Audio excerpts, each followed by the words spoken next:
How is it going, everyone? Welcome back to another nightly review, and I finally worked out the mic troubles. I hope. So let's get into this one. What a game from the Golden Knights. They really, really shut down the Anaheim Ducks. And while the Ducks had a much better game than their last one, it really wasn't in doubt. So let's get into it. So it's Marc-Andre Fleury versus John Gibson. And Tomas Nosek was back. I think he got the COVID shot, his second dose of it at least, the other day. That's why he was not in the lineup last game. It didn't really matter, but it was good to see Nosek back tonight or last night. So early in the game, Mark Stone gets a chance, and the Golden Knights had the step on the Ducks early. Stone would then get stopped. Stone would stop basically a goal by Raquel. And then going back on the ice, it's Max Pacioretty off of a deflection from a Martinez shot and from Stone. And that made it 1-0. Then, almost after, so in the offensive zone, Martinez pinches. Or I'm sorry, Pietrangelo pinches. And a bad bounce and some bad luck led to a 4-on-1 for the Ducks, and they would score on it from Max Comtois. So Max Comtois, because of course it's Comtois, would score on it from Manson and Raquel.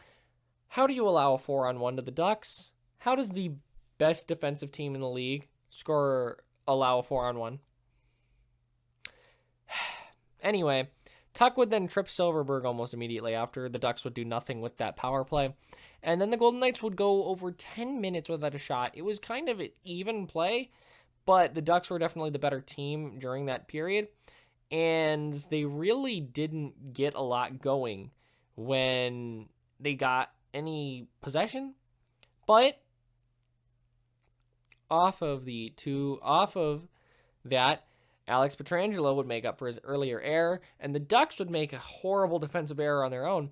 Pietrangelo skates into the zone, and the Ducks do not challenge him. They just give him space. And if you give Alex Pietrangelo enough time and space, he is going to score on you. So Pietrangelo scores from Pacioretty and Martinez, and then Nosek would get a chance shortly after that. Stevenson would then hook Max Jones. Fleury would stop a chance from Comtois, and then he would stop Shattenkirk on that power play, respectively. And that took it to the end of the period. So the Golden Knights are up 2-1, although they were kind of outplayed in the first period. I thought the Ducks were the better team in the first. They were outshot 12-6 by the Ducks, so not really a period you want to see from the Golden Knights, but yeah. So early in the second, it is Nick Waugh scoring from William Carrier and Zach Whitecloud, their third goal on 4 shots. Tough time for Gibson there. Then Fleury would stop Raquel, Janmark would get a chance, and then Max Jones would hook Janmark. Theodore would get a chance in that power play. The puck would then roll on Max Jones when he kind of had a breakaway. Kind of a lucky break for the Golden Knights there. And then Tuck would be stopped by Gibson the other way.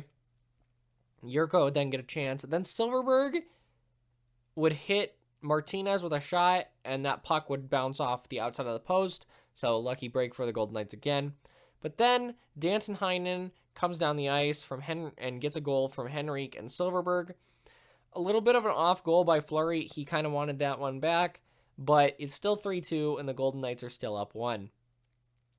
Alex Tuck would then get a chance, and then Anaheim would take a too-many-men penalty.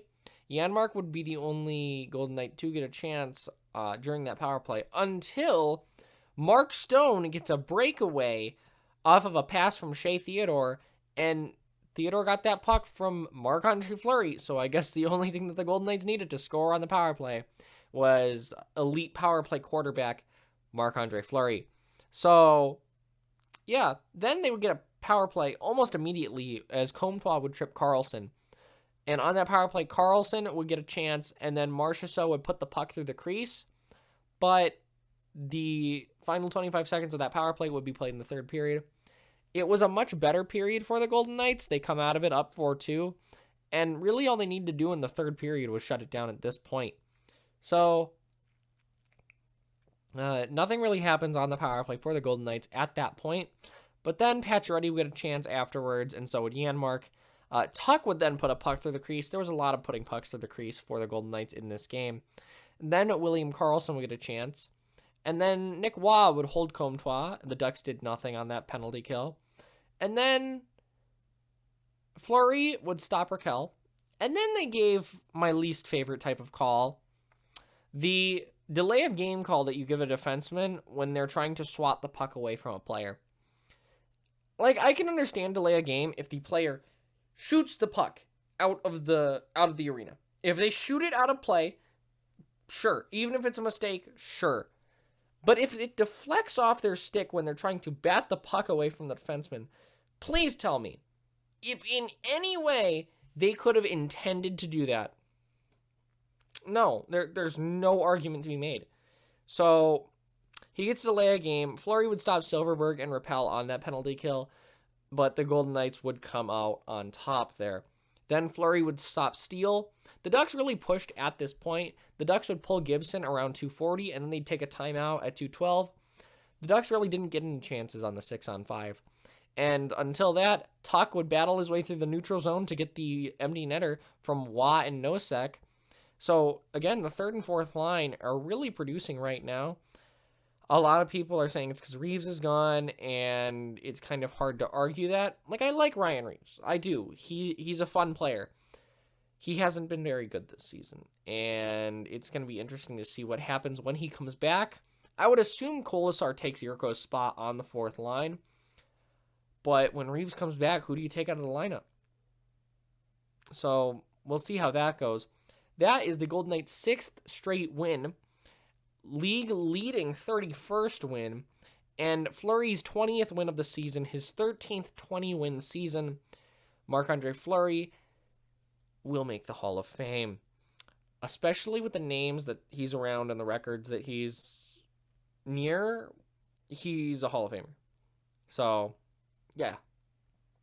So the Golden Knights take this game 5-2 from the Anaheim Ducks. The shots in the third were 12-9 for the Ducks, but it really wasn't in doubt. The Golden Knights actually were outshot 35-29 last night, but Fleury was able to make the saves when he needed to, and the Golden Knights they played better at certain points in this game than the Ducks did.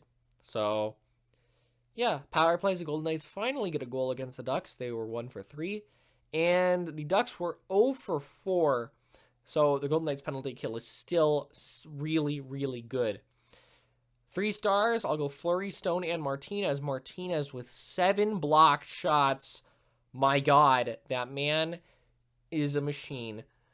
What a player. So that's it for this one, guys. By the way, I was having some trouble last night with the game feed, and so I made a tweet that said I hate Cox Cable, because that's what I have. And Cox Cable actually responded to my tweet, which was pretty funny. But, yeah. So the first ever verified account on Twitter that would ever reply to my tweet is Cox Cable. So, with that out of the way, thank you all for watching. If you want to get my thoughts on the game during the game, speaking of my Twitter, you can follow me there at 2_pad.